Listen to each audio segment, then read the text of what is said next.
January 31st, 2019. From El Cajon, California, this is episode 173 of You Can Bet On That. Hi, everybody. Welcome to You Can Bet On That, a podcast for the recreational gambler. My name is Mark Duvall, and sitting across from me is Dr. Mike. Hello. Now, I've got a quote from Richard Munchkin, Blackjack Hall of Famer, co-host of the excellent Gambling with an Edge podcast. Yes. And I'm paraphrasing here. I'm not exactly sure this is exactly what he said, but he said every game in the casino is beatable under the right circumstances. Yeah, under the right circumstances Now, it almost seems like, okay, of course, under the right circumstances. Yeah, under the right circumstances, I play in the NBA and make $10 million a year. But I think the point that he really is trying to make is don't look at a game and just assume there's no way to beat it. Right. Right? Maybe there is. Things could happen. Right. And sure enough, we've got one of these stories, and unbelievably, it's about craps. Yes. And we're telling this story now because this play is dead. We've held off on talking about it on the show. Right. We couldn't mention it for the last, month or so, It's right? been several episodes, where we have. But here's what happened. So fairly recently, real craps was introduced to Oklahoma. Dice craps. Right, dice craps and real roulette with a ball. Previous to that, some of the casinos were dealing those games using cards. And the law came down basically legalizing real craps and real roulette. Now, since it's Oklahoma, players still have to pay an ante to play the game. But otherwise, the games, it's real craps, real roulette. Stupid Oklahoma. Yeah, right. Well, we got an email from listener Taylor. He went to the Riverwind Casino near Oklahoma City, where they had just introduced craps. They had not had the card craps before. Right. So they had never had a craps table. Nothing like it. So craps was completely new to the casino. And as Taylor was playing, he noticed that the crew was allowing players to decrease their pass line bet after a point had been established. Okay. All right. Now, they wouldn't let you completely take your bet down, but you could decrease it. To probably the minimum. Probably the minimum. We never did find out exactly, how much you could start with and how much you could reduce it to. But that's a huge edge for the player to be able to do that, because once a point's been established, chances are that bet is going to lose. Right. You're at a disadvantage no matter what the point is. Right. You want a lot out there on the come-out roll when 7-Eleven wins for you. Right. More ways to win than lose automatically. On right. That. Exactly. So he continued to play, and then he noticed that they were allowing players to make a don't pass bet after a point had been established. So on a number that had already been rolled, you could make a don't pass on that number where you clearly have the advantage. You would be paid even money for a wager that is more likely to win than to lose. All right? Let's talk about how huge this was. All right? If the point were 6 or 8, you could make that don't pass bet.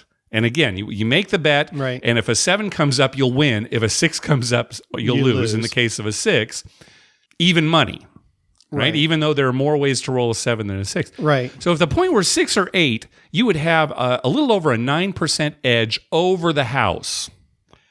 If the point was 5 or 9, you'd have a 20% edge over the house. Yeah. And if it was 4 or 10, you'd have a 33% edge over the house. You need to be sitting there, please come up 4, as opposed to us who are always like, 4. Yeah, come out on a 4 so I can make my bet. Yeah. How in the world did this get by? There's so many people that are involved in setting up a craps game, all the way to the top, right? The casino manager, dealers, and nobody knew enough about the game to realize that the house is going to lose in the long run. Well, that's the thing that gets me. There had to be somebody, probably a dealer there who's played craps before, knew the rules, and would think to themselves, we can't allow that. We're going to lose money. Yeah. Or maybe some dealers realized it and just didn't say anything. They're calling all their friends, get over here now. Exactly. But so many people, pit bosses are allowing a casino. So it's really mind-boggling that this even got this far.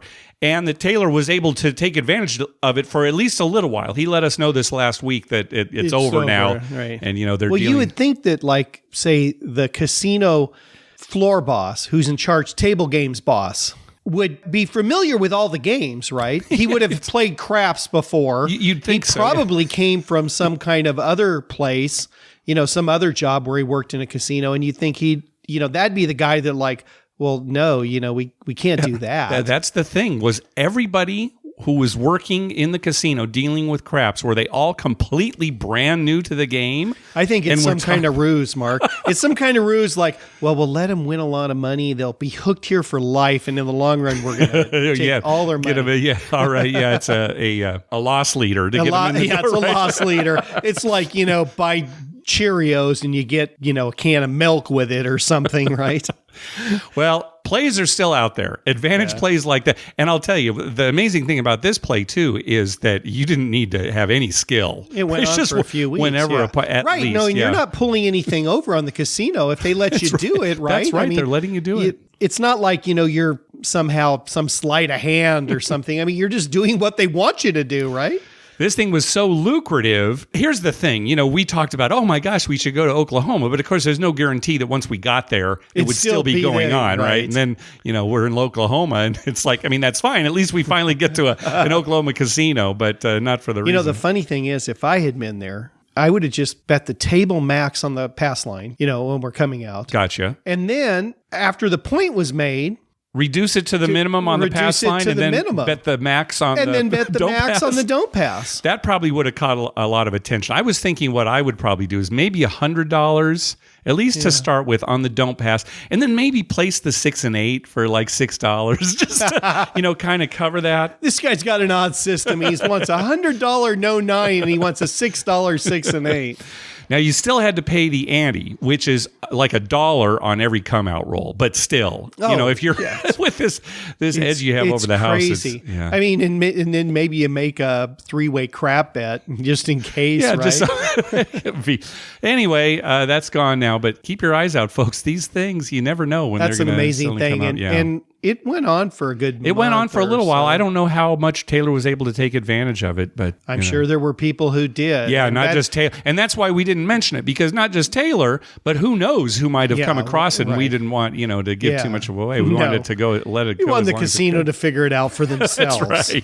For a change. They're big boys. We got an email from listener Matthew. So a few weeks back, DraftKings put on what they call the Sports Betting National Championship, where participants paid $10,000 to enter, and they made wagers on the NFL divisional championship games. And then whoever was like the top however many people, they won this contest money. And I guess what it was $5,000 went to the prize pool, and then $5,000 went into each person's account, and that's what they bet with. So they were wanting people to make bets. Yeah, so that money was real, and they got to keep any winnings from that. So that was real. And DraftKings got to keep any losings. That's exactly.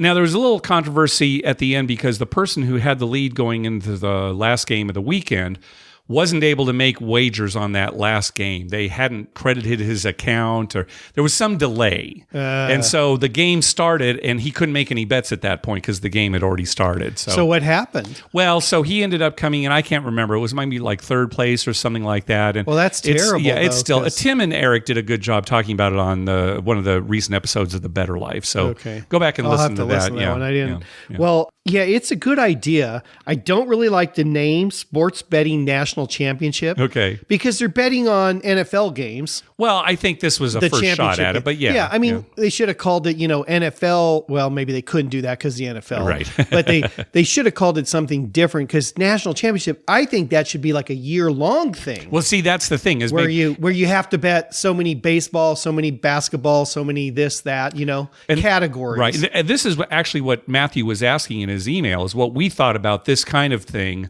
where it's actually a competition. There's an added prize pool. Do you think it'll make a difference? Do you think it'll catch on? Do you think it'll help sports betting and spreading across the country, or will it not really matter that much? Or, is it kind of out of some people's budget? Let me put it this way. There are 7 billion people on the planet. Okay. Right? Right. 6 billion of them are just waiting to bet. right? 6 billion, you said, of the 7 billion. 6 billion of the 7 billion are just dying to bet on something.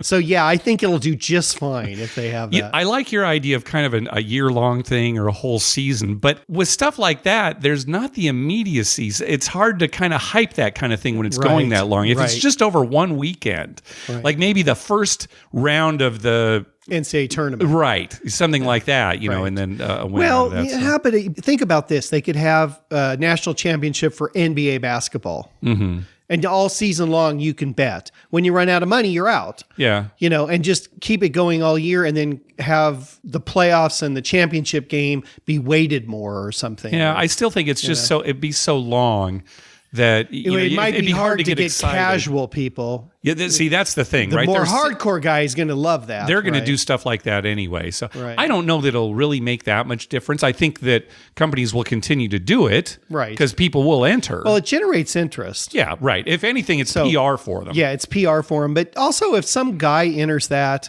Maybe not for 10,000, but let's say they had one that was like $1,000. Okay. Mm-hmm. So, you're putting in $1,000. Well, some casual guy, he loves football or something. Oh, I'll try $1,000 and he'll do it. And then maybe he gets interested enough that, next year he bets all season long. It's great for DraftKings, right? Yeah. Stuff like that where they're generating interest. They're getting the guy who maybe didn't think about sports betting so much. And if it's all online, it really does not cost the companies anything. Probably, it's just money in their pockets. Probably nothing, right? Yeah. I mean, a few IT guys. Right. Once they iron out the bugs. Right. Yeah. That guy really got ripped off. Yeah, it is unfortunate. And it's kind of ongoing. Apparently, he was pretty good-natured about it, but, But I mean, if there's a computer glitch, which that's one of the things that I hate about computers. The glitches? The glitches. I mean, because sometimes they're just, a little glitch, nothing. And sometimes it's like really bad and it can, screw your life up. That's very true, Dr. Mike. Stupid computers. All right, well, speaking dumbest Thursdays. They're not that bad, Mike. Thursdays are so stupid. Thursdays are the stupidest. Stupid. Well, speaking of screwing up your life, let's talk about kind of an interesting lawsuit here. So there's a dealer who has brought a whistleblower lawsuit against Hollywood Casino Joliet. And I think it's kind of interesting. So let's talk about this a little bit. So Cody Gregory was working as a craps dealer at Hollywood Casino in November 2017. And a player made a $5 fire bet for himself, along with a $1 bet for the dealers. Something we do all the time, right? So the fire bet hit all 6 points, and the player was given his $5,000, but the casino manager at the time would not pay the $1,000 to the dealers. Now, why is that? Unknown. And again, all this information is coming from this woman's lawsuit.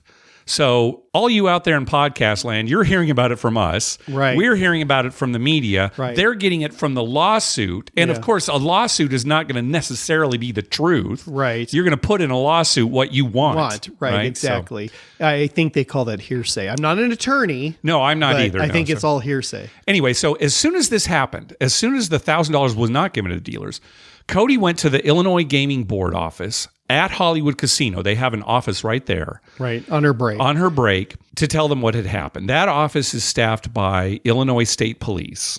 Oh, God. And they told her to keep the situation confidential, and they promised they would investigate. And then they ordered 3 orange whips. Yes. So several days later, Cody found out that the casino had gone ahead and paid the dealers the $1,000 tip. Now, again, at least in everything that I've read about this, there's no indication why the manager didn't provide the tip right away or what prompted them to do it eventually. All right. The reason that she's filed the lawsuit is because she claims she was fired as retaliation by the casino for her going to the Illinois Gaming Board. Right. And here's one of the reasons Cody got fired, according to the casino, at least. This is their story. Yeah. But again, this is also in the lawsuit. Okay, so this last November, so about a year after the events we already talked about. No, so now we're talking November 2018. Mm-hmm, right. Cody was supervising a craps game. And during the game, one of the dealers marked the wrong point. It was a come out roll and the dealer marked the wrong point. We see that all the time. That happens a lot. It's not that uncommon. Well, apparently, Hollywood Casino has this big old procedure for when the wrong point is marked. where they have to stop the game and call surveillance. Now, right there, that to me is just so stupid because I've never heard of that, number one. Number two, usually the other dealer on the other side of the table has marked the correct one. And even if they haven't, it's like the stick to, no, it was a 6. Yeah, the stick should be able to remember that. How controversial it really is that. Yeah, right. But whatever, that's their policy. Well, the casino says she didn't follow the protocol and that instead she colluded with the dealers to continue the game. Oh, no, point was safe. What do the dealers have? Did somebody have a huge bet on the point? This is all in the lawsuit. And the next day she was fired. Okay. All right. So I think it's an interesting story. Well, it's pretty obvious that the casino decided, let's wait a year, exactly a year. November next year, we'll get her on something. See, here's the thing. How much information is being left out? Right. You know, what don't we know? Were there other things that she did? Right. Was she difficult to work with? Was it... who knows, right? Why wasn't the tip given initially? Right. Or maybe she misunderstood. I mean, because why wouldn't it be given? Right. Why wouldn't it be given? It sounds to me like there's way more to this story. Way more. Because first of all, why did she immediately go to the gaming control board?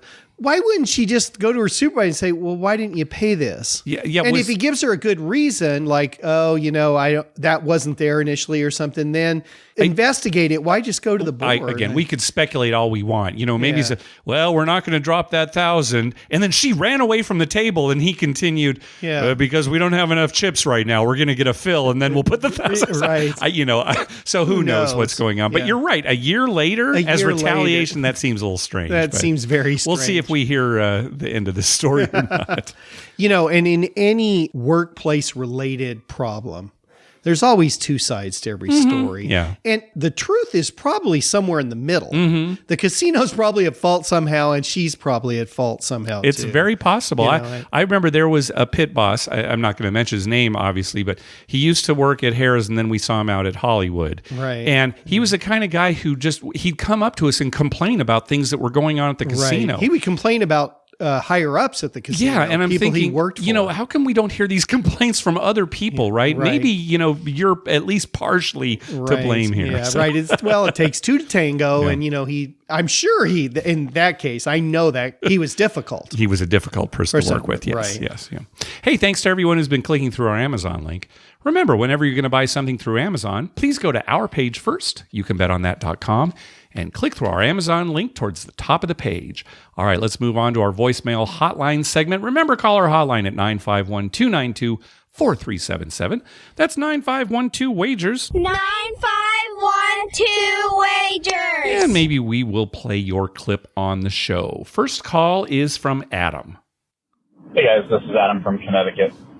Just calling to give you a report on the MGM Springfield rooms. I stayed up there earlier this week for the first time ever. I got a really good deal and had a group outing with some friends from work, and we were drinking a lot, so I said, you know what, let me cash in on this room deal. So got the room. It was beautiful. By far one of the best hotel rooms I've ever stayed in. I'm really big on the shower. If the shower in a hotel sucks, that kind of seems for the rest of my stay there. And this was the single best shower I've ever taken in my life, was in this room. They're relatively decent size. They've got some nice dark wood paneling, and the decor is all Springfield related, which I think is pretty cool. They tied in a lot of details into the history of Springfield to really make it a local casino. The other thing I wanted to call you about was to ask you if you guys have ever taken a break from craps after a few horrendous sessions. My last few sessions, including the ones on that overnight stay, have just been pretty terrible. I won a few bucks, but it was just so up and down, it was almost demoralizing. And then this last trip that I went on, the last session that I had was just awful. I mean, nobody the entire night hit more than 1 point. And I do have my backup game of poker, which, that's really the game that got me into the casino in the first place, where I started to learn a little bit more about craps. So I'm thinking I'm probably going to take a break from craps, give it a little cool down period, and just grind some poker, bring it back to my old school days, and hopefully make up for some of the losses that I got on my last crap session. Just wondering if you guys had any in the same. All right, I'll hear you guys on Thursday. Yeah. I believe, Now, if my memory serves me correct, we did take a break. Remember, it was a Thursday? Yeah. It was that Thursday. I'm not going to play on a Thursday. They're so No, stupid. It was a Thursday, and we took a break from craps, and then Friday we were back at it. Honestly, Adam, taking a break is a good idea. Now, all joking aside, Mike and I go out and play so often that, yes, we've taken a break, but maybe the break was 2 weeks, maybe 3 weeks. Right. But, oh, hey, we know what it's like. Yes. We know those streaks where you're just shell-shocked, right? You're just, your eyes have glazed over. You can't believe how Well, bad we it were is. driving home the other night, and you said to me, now let's remember this because we're on a heater right Yeah, we now. are. We're still winning, and we've had a great start to this year. And you said, now let's remember this the next time we're complaining about how bad it was, because we've had those nights where it's like, wait, Nights? I mean months. months, yeah, where we played 6 hours of craps some Friday night.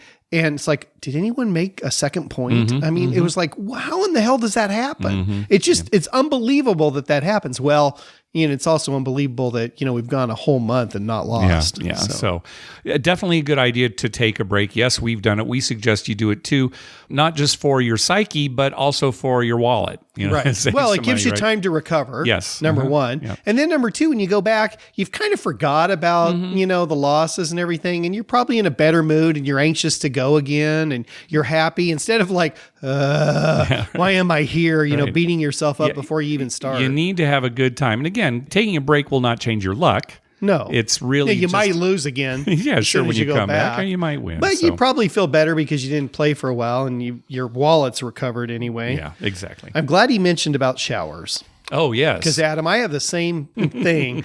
I like a big shower with lots of water pressure a lot of pressure. and hot water. I like a high faucet, Yeah, at least it's high enough so I can get over under your it. head, Right? Yeah. There's nothing worse than being in a cramped shower where you have to bend over to get the top of your head wet. yes. And you've just lost $5,000 playing craps. You feel like the Jolly Green Giant is on your shoulders while you're showering, right? It's like, come on. Yeah. Well, that's good. That's pretty impressive that he had the best shower of his life. Yeah. Yeah, I'm still waiting for that. That's good. Yeah, it's coming. Yeah, I'm hoping before I go, I can say, yeah, it was a Wednesday. It was the best shower. It's not your time, Dr. Mike. You still haven't had the best shower of your life. I'm sending you back. All right, next call. Hey guys, Ryan from St. Paul area. Wanted to just call in on last week's little road trip my buddy and I took down to Diamond Joe in Worth, Iowa, just south of the Iowa-Minnesota border, about an hour and a half south of the Twin Cities. The reason we went down, they have no limit poker. We don't have that luxury here in Minnesota. And actually they had a bad beat jackpot of over $235,000, which was unfortunately something we didn't hit. But pretty impressive given that it's a small poker room. And even with that big of a jackpot, there was only 5 live games going on while we were there. By the time we left, it was down to 3. And that was on a Friday night. So nothing real earth shattering there, but I was just wondering if you guys have similar poker rooms out in California that also have those bad beats. And if you've ever seen anything quite so small get a bad beat quite so high. Keep up the good work. I'll give you guys a call back next month when I am coming home from Vegas. Enjoy it, guys. Bye. All right. Yeah, first, let's talk about bad beat jackpots for people who might not be familiar. Right. So a bad beat jackpot is when you've got a really good poker hand, not just a really good one, a great one. Like, right. Oh my gosh, I've never had a hand this good.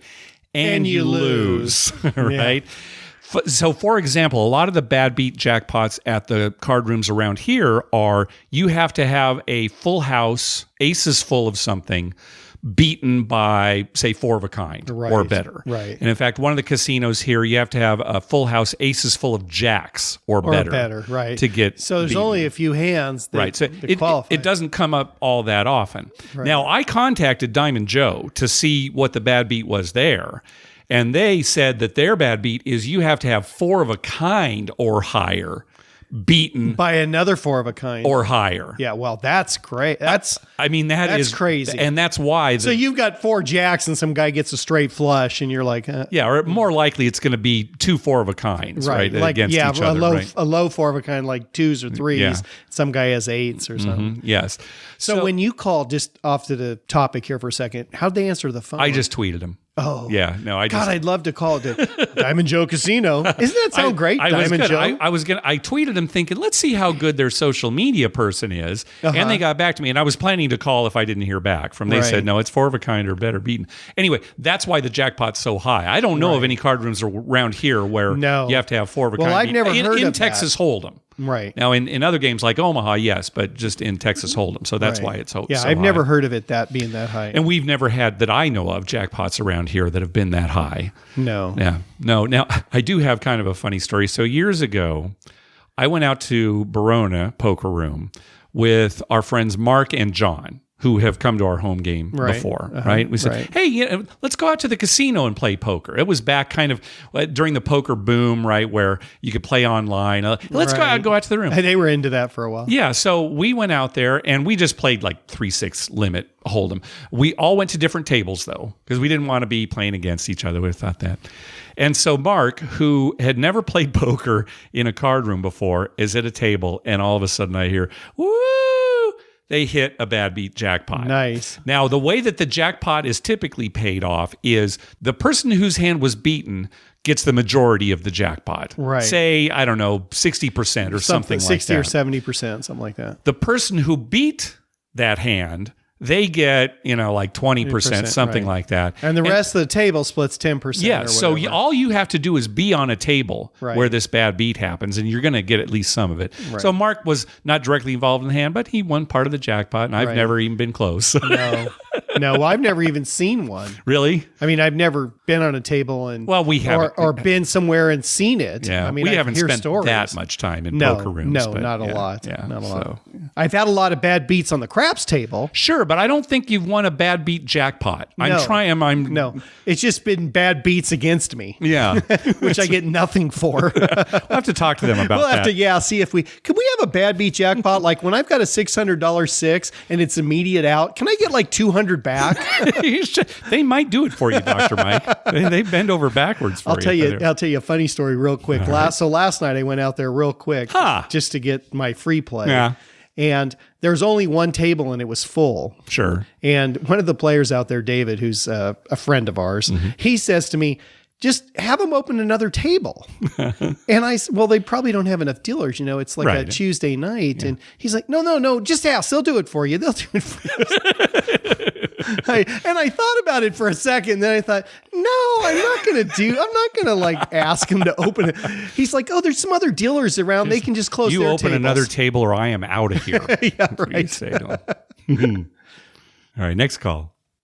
Hey, Mark and Dr. Mike. This is Mike from Indianapolis. Just want to give you guys a call, give you a quick little report from the Hollywood Casino in Lawrenceburg, Indiana. My brother and I went down there last Saturday, or actually it was Sunday, but playing craps. So we were playing a little bit of the dark side, a little bit of Iron Cross. Anyway, I think I had $10 on the don't pass and had laid $15 in odds. A couple rolls came out, shooter threw a 5, made this point. So I'm like, oh crap. So the dealers are paying the pass line, paying the pass line. He paid my don't pass, paid odds. So I kind of just looked at it there for a little bit. Then the guy beside me kind of looked it over. Dealers started doing their thing, kind of getting ready for the next come out roll. And so I went ahead and raked my chips in, put a $5 back on the pass line just to make it look a little more like I was playing the pass line. The one guy beside me is like, yeah, that was weird. Never seen that before. And the dealer's like, what's that? Somebody tipped? So my brother tipped the dealer. He's like, no, you paid the guys don't pass. What? And he's like, oh, what? Really? And I'm like, don't say anything. But I already, collected the money up in the chip stack. The other guy's like, yeah, you paid his don't pass. You should have paid it. The one dealer looked over at the boxman, and the boxman looked up, and he's like, oh well, carry on. So anyway, we ended up losing like $300 each. So they got the money back anyway in the long run, but it was just kind of funny how the guy he was playing, but he wasn't in on my hand calls out that, deal a mistake that hurts the players. So just wanted to give that to you, and hopefully I can get some of the luck you guys have been having, because my luck has been horrible the last 6 months or so, just in a horrible slump at the craps table at blackjack. Anyway, love the show. Call back sometime and talk to you guys later. Thanks.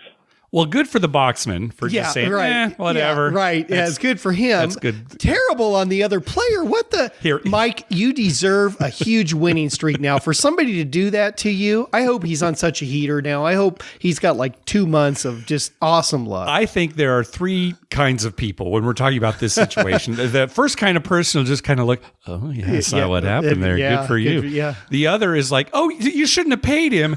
And then realizes like, oh, I'm so sorry. Right. It was just and then there's nope, you shouldn't have paid him. Yeah. That was wrong. Just kind of the pedantic, that's how it has to be. I'm kind of towards the second or third person, to be honest with you. Just my personality, but I try not to ever do that because, sometimes it really is just a mistake. Like, oh my gosh, I didn't mean to cost you money. Right.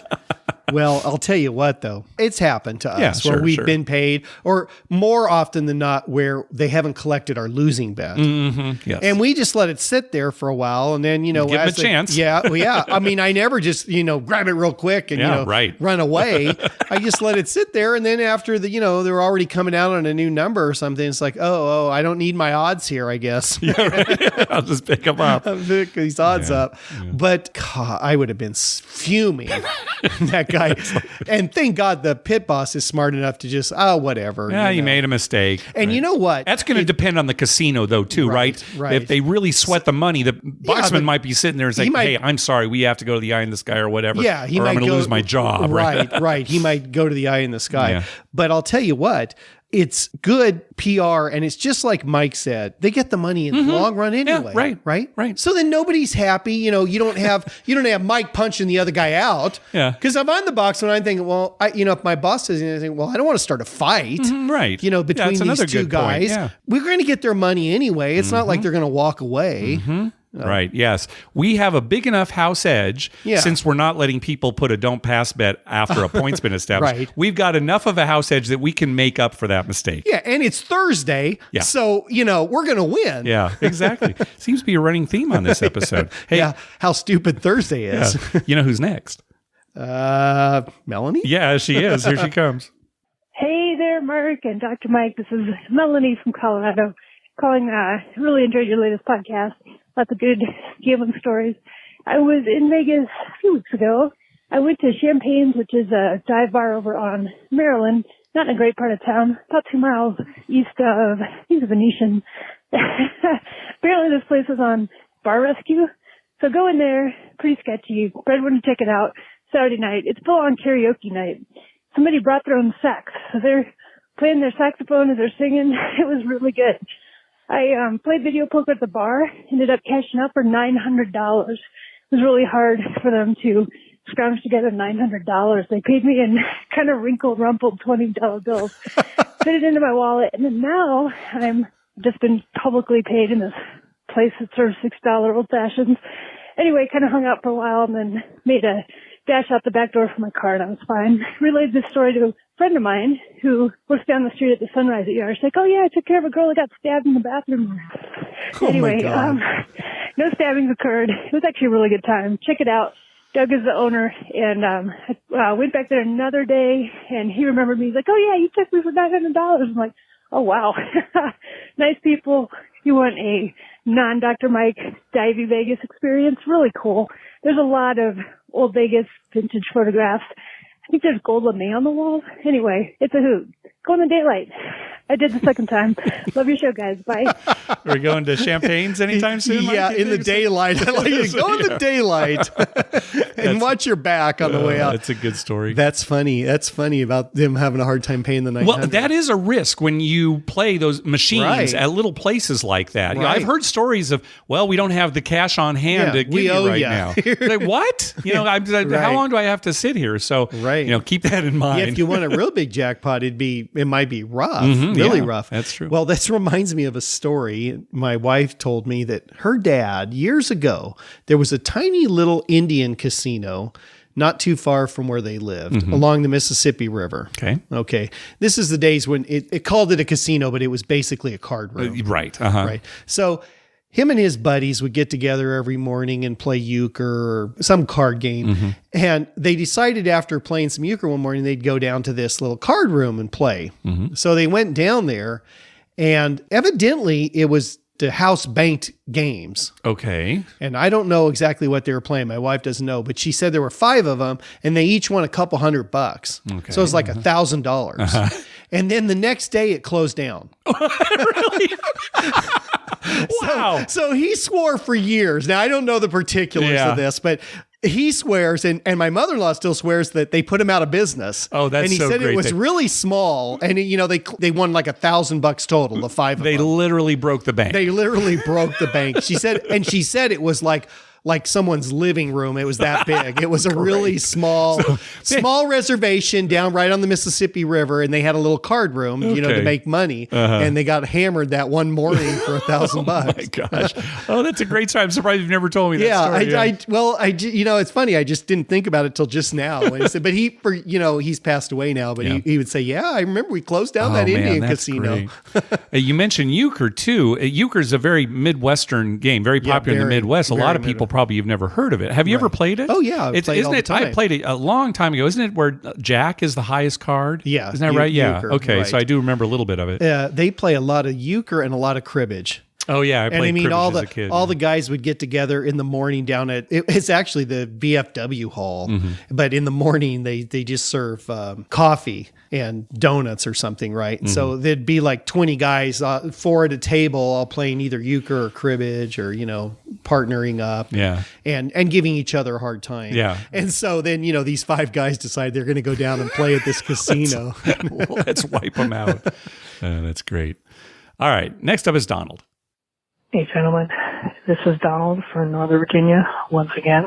I appreciate all the love the last couple shows, playing my voicemails. Hopefully this one's informative as well. I don't know where I heard about it. Maybe it's just the YouTube videos, but this American Casino Guide 2019, maybe it's from you guys. I have no idea. But anyway, there is like a bevy of coupons in the back of this thing. And I chose to grab all the ones from Vegas, and I am literally about halfway through cutting these bad boys out. And I'm probably looking at 10 or 12 rather obscure casinos, but they're all in Vegas or in the Vegas area. Tons of free play. Mostly like $10 like match play or free play, free bet or something like that. But you want to take a tour of Vegas, go to all these little obscure casinos, probably make a lot of money off this free play stuff. Anyway, just thought I'd let you know. Hope you guys are well. Bye. Yeah, American Casino Guide, we've talked talked before. about it. Yeah. And also Las Vegas Advisor, specifically for Vegas, most of Right. the coupons anyway. You're going to easily make your money back on purchasing these or subscribing to them Right. with all the great coupons that they have. So definitely. Just as a word of advice, though, to Donald, do not go to Champagne's with your coupon at night. You're in some trouble. You're gonna in get some trouble. That's a day trip. You're going to get Champagne's. knifed. Yeah. Yeah, they'll cut you. He probably have one in there. Melanie's picture on there. We got to get back our money. That's right. All right, next up is Lee. Hey guys, this is Lee from Northern California. Long-time listener, first-time caller. And I just wanted to send my sentiments about you guys not hitting a royal flush on video poker, because I am now 465 straight days in of playing $100 at my local Indian casino on video poker, and I have still not hit a royal flush. So you guys aren't the only ones. If I get up by over $50, I cash out on video poker, and if I lose 100, I lose 100. So all said and done, I just got my printout for my wins losses from the casino a couple days after New Year's, and was down a little over $17,000 last year. Ooh. All from video poker, trying to beat you guys to a royal flush. Jeez. Hopefully when I hit it, I will call you guys soon afterward in jubilation. Until then, thanks for your guys' show and all that you do. Thank you. Lee, I hope you get it before we do. And I hope you're playing $5 so you can make up your $17,000 when you hit the royal. I'll tell you what, I'll guarantee this Lee gets it before me. Oh, I don't know before about you for sure, yeah. Yeah, Good. From before. Crazy. Last weekend I played my free play. Mark, I must have at least 3 or 4 times had 4 to the royal. Uh-huh. And never, I had 3, I draw, I get 1. I did it last night. I had 3, I got 1. Right. All right, one more call from Tom. Hi, guys. Great show. I just started listening to your podcast beginning in January, and I started with episode 1, and hopefully I'll get through the end to your latest episode. And I didn't plan on calling until I got done listening to all the episodes. But Dr. Mike said something in the 60 episodes about having to pay taxes on a big win. My question is, why? He's a high-stakes gambler. Why would he not claim his losers? Also, in Vegas, is it different? Do they give you a tax form when you win at the table? Or do they give him the tax form when he went to cash out the chips? Here in Connecticut, our Indian casinos, you are not given the tax form until you actually go to the chips. I won approximately $18,000 a couple of years ago and found this out. If you cash in less than $10,000, you're not given a form. So if you went to 2 different cashiers, you're not taxed on it. I'm really interested in finding out why he would have to pay any taxes on his winnings. You guys are doing a great job. I plan on calling back. Thank you. It's Tom from Connecticut. Okay, good. This is a good question, Tom. So yeah, let's go through this because it can be a little confusing. But we're basically talking about 2 different things here, 2 different forms, a W-2G and a currency transaction report called a CTR. They're 2 different things. Right? Now, W-2Gs are the forms that you get when you have certain big wins at the casino. Like if you're on a slot machine and you win $1,200 or more. Yeah, they're mostly slot machines. Right. Rarely are you given a W-2G at a table game because they only issue W-2Gs at table games when the winnings on a bet are at least 300 times the original wager and the amount being paid is over $5,000. So the only time that's going to be the case at a table game is when you're playing some kind of side bet with a jackpot. Right. Right. So, Mike, the only times that you have ever gotten a W-2G at a table game is when you've won the fire bet. Right. The 6 fire bet. The 6 on the fire. Exactly. Because in those cases, it falls under those 2 requirements. At least 300 to 1. And it's more than $5,000. Right. Okay, so you could be at a table, blackjack table, craps table, wherever. If you win $50,000 and you're just playing all the regular bets, no, they will not give you a W-2G. No, you do not get one. Right? Because the highest payout on the craps table, 30 to 1 on hot bets. Right. The highest bet at a blackjack table, again, not counting side bets, 3 to 2. Right? So you can bet whatever. Or 6 yeah, damn you. Okay, so that is a W-2G. Now, CTRs, when you cash out at the cashier for $10,000 or more in cash, in other words, you're not paying off a marker, the casino must fill out a CTR. CTRs are sent to the Financial Crimes Enforcement Network of the IRS, and they are to help prevent things like money laundering and terrorist financing, that kind of thing. Right. Okay. So supposedly, that is a requirement. Now, the big distinction here is a W-2G, yes, the IRS uses that to determine how much you owe in taxes.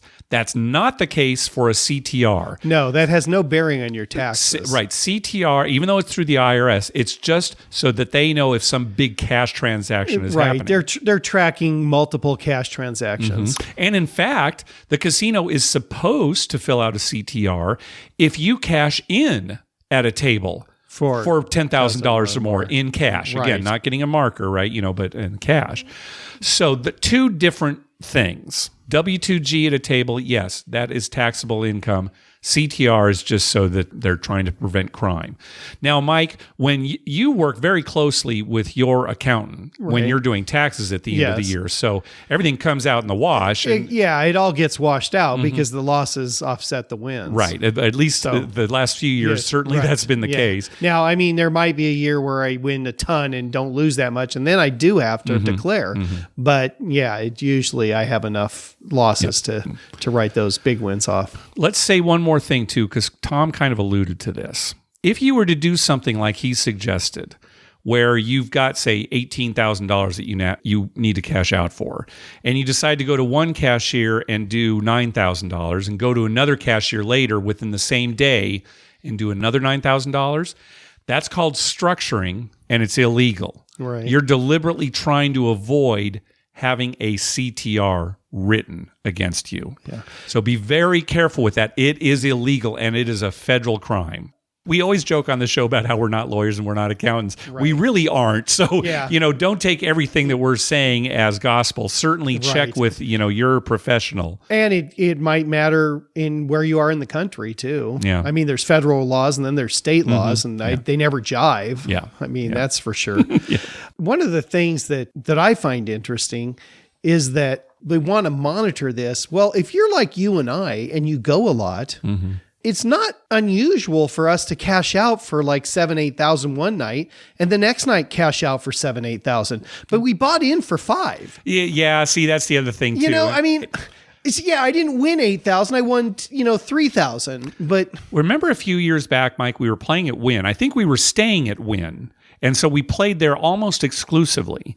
And on the third day, every time I was buying in for $500. Every time. Right.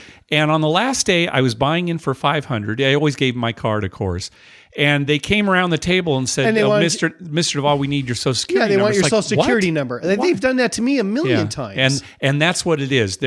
Maybe they're paranoid, I don't know, but they're trying to stay within the law about money laundering and that kind of thing. Right. So. And I don't know how far that goes. They've asked me for mine a lot when I've, multiple times in a trip, I've cashed in for like 3,000 or 4,000. But it's the same 3,000 or 4,000, You buy in and then you go and cash out because you won a little, and then you buy back in again, a few hours later with another 3 or 4. It's so weird. It's I don't know what the government, how they track that or what they do with that information. Yeah. But it just, to me, it doesn't seem to make a lot of sense. Well, folks, just try not to break the law. Yeah. I guess that's our that final should be thoughts. a general rule for everybody. That is a good rule. Yeah, that way you avoid jail. And every day's a Thursday when you're in jail. All right, well, that's going to do it for this episode. Hey, we want to thank some people for some PayPal donations. First of all, recurring donations from Brian Dancer, also from Brian and Sarah, and from Joshua. Thank you very much. Also, we got a PayPal donation from Michael James. He says, I am heading out to Vegas for the Super Bowl festivities with my beautiful bride. But enough about me. This donation is specifically designated towards 2 general admission San Diego Sockers tickets. That's our indoor soccer team here, called the Sockers with SOCKERS. You've got Landon Donovan's services for 10 to 15 games. Time to pay for that honor. Thanks for the great content. He signed with the soccer. Landon Donovan is probably the premier outdoor soccer player in the United States. Oh, okay. Now, he was on several World Cup teams, maybe considered one of the best soccer players America's ever produced. Oh, very good. Okay. He retired. Yeah. And he signed with the Sockers because he's from San Diego. Oh, okay. Now, the funny thing is, there was an article in today's paper. He was at practice, and he said how much he enjoyed it. He said he felt like he was 18 again. Oh, that's great. And he's older, and he had to retire for, he's just getting old.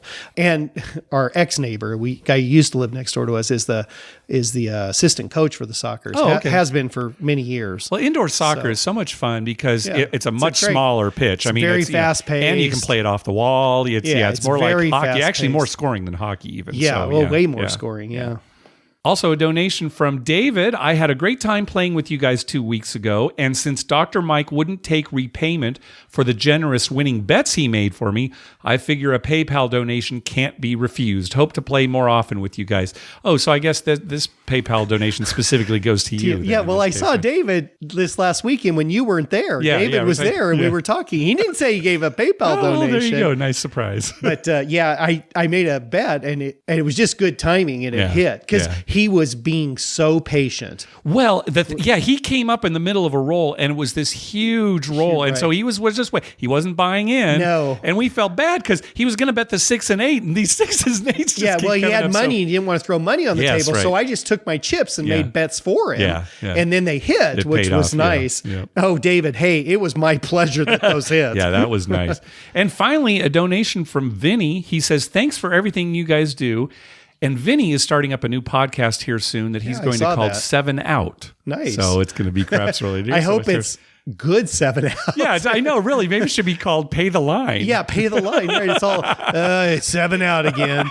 Hey, I'll tell you what, sometimes 7's a good number. Yes, it is. Mike Mike's big new thing now is to hop the 7, all 7. So that's 3 separate bets where you're betting on each of the possible combinations of 7 on the dice, right? 1, 6. I 2, hop 5, them on the 3, come 4. out only. On coming on out. the come out, and then if it hits, he presses it and presses it. And what So you I, had? You had so a I $600 bet one, $30. It hit. I pressed to 90. $90 won. Mm-hmm. Okay, that pays $390.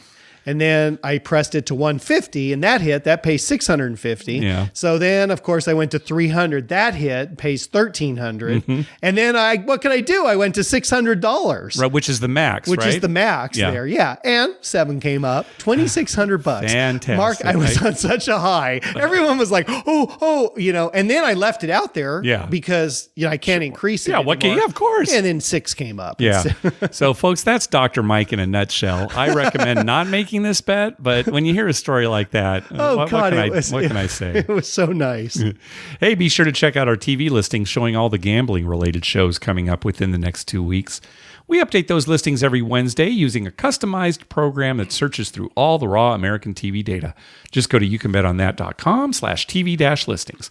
We'd love to hear from you. Call our voicemail hotline at 951-292-4377. That's 9512-WAGERS. Or you can email us at youcanbetonThat@gmail.com. You can also follow us on Twitter at YouCanBetOnThat and on Facebook at facebook.com/YouCanBetOnThat. Finally, please go to your favorite podcast app and write a review on us. We love getting your feedback. What are you doing for the Super Bowl, Dr. Mike? Well, I was just going to ask you, are you one of the 6.9 billion people that are rooting for the Rams? See, here's or the are thing. you the 0.1? It is really one of those situations where I'm sure most of the country is rooting for the Rams. Now, I know there are plenty of rabid Patriots fans out there, right? So, I understand that. But it is one of those Super Bowls where the majority of the country, I think is going to be rooting and for the two Rams. reasons. Number one, people feel like, New England's won enough. Sure, and that's always a over factor. with it. Right. I've talked to people who said, I just want to see them lose twice in a row. I'd love to see, Belichick and Brady, the genius and the greatest quarterback ever, lose 2 Super Bowls in a row. And then, we're in Southern California, so there are a lot of Rams fans. Yeah, here. a lot of Rams fans. People that we talk to are Rams fans. Real quick story. Last night, pit boss out at Harris, Mark, who deals sometimes, was dealing. Oh, okay. And up on the TV, they had, ESPN2 or something, and they were replaying the Rams-Saints playoff game from the other day. Yeah. And it was at the beginning of the game when the Rams are actually losing. The Saints are up like 14-0. And then the Rams scored, and I turned to Mark, who's this huge Rams fan. I mean, he's a huge Rams fan. Yep. And I said, oh, look, it looks like the Rams are coming back. Maybe they'll cheat at the end and win this game. And he looked at me. And he's just like, I don't care what you call it. They don't put cheater on the ring. They just give you the ring. Oh, that's great.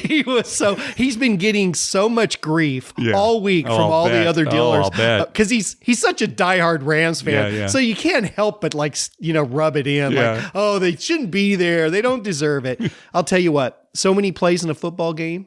Yes, sure. You can't just put, I know one play at the end can turn things, one bad call, but there's so many, why wasn't New Orleans up by 30 points? Then it wouldn't have mattered, right? Yeah, I mean, you can't. I understand that. It's one thing to say, okay, if not for this certain play, it's another thing to say, if not for the refs. Right. You just hate for the refs to determine an outcome, right? Yeah, well, they should suck their whistles up at the end of every close game. Oh, okay. They should just take them away. No refs. That's free for all at last the end. minute. Yeah. Last minute, no penalties. Overtime, no refs. Overtime, no refs. Overtime, no refs. That might solve all of the NFL's problems. To solve all their problems. Roger Goodell, overtime, no refs. They just leave. Yeah. No, we only play them for a game. Yeah. I'll tell you what, we don't need any kind of monetary compensation. Just give us credit for coming up with that, or Mike credit for coming up with that. Just credit every time the NFL has to say, and brought to you by Dr. Mike, overtime without refs. Oh my gosh. Well, thanks for listening. Good night.